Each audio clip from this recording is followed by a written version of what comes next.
اپنوں سے منافقت کرنے والوں کو میں نے ہمیشہ غیروں کے پاؤں میں گرتے دیکھا۔ قسمت کھیل نہیں کھیلتی، بعض اوقات انسان انسانوں سے کھیل جاتے ہیں۔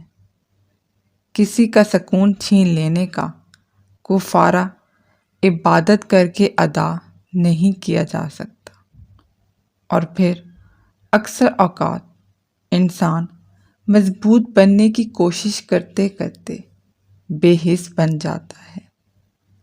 انسان کا سب سے بڑا دشمن اس کا دماغ ہے، پکڑ پکڑ کے لاتا ہے ان لمحوں کو جو اذیت دیتے ہیں۔ توڑنا نہیں جوڑنا سیکھو، کیونکہ توڑنے والوں کی حویلیاں ویران اور جوڑنے والوں کی قبریں بھی آباد رہتی ہیں۔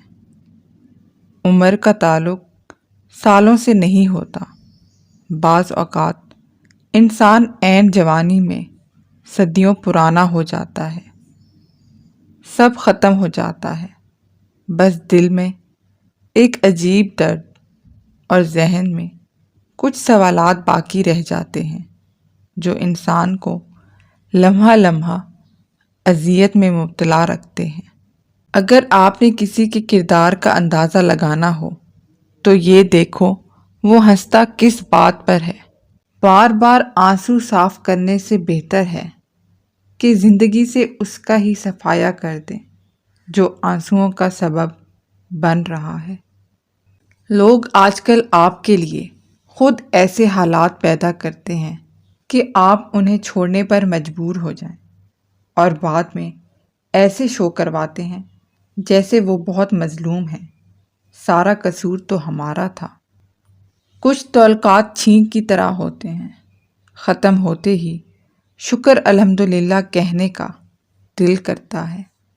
یاد رکھیں، یہ دنیا مکافات عمل ہے۔ جب آپ کسی کو نقصان پہنچاتے ہیں تو اسی منٹ کے 60ویں سیکنڈ میں آپ کا کاؤنٹ ڈاؤن شروع ہو جاتا ہے۔ یاد رکھنا، جس شخص کے دل میں تمہاری اہمیت نہیں ہوگی وہ تمہاری چھوٹی چھوٹی باتوں پر بہت زیادہ غصہ کرے گا۔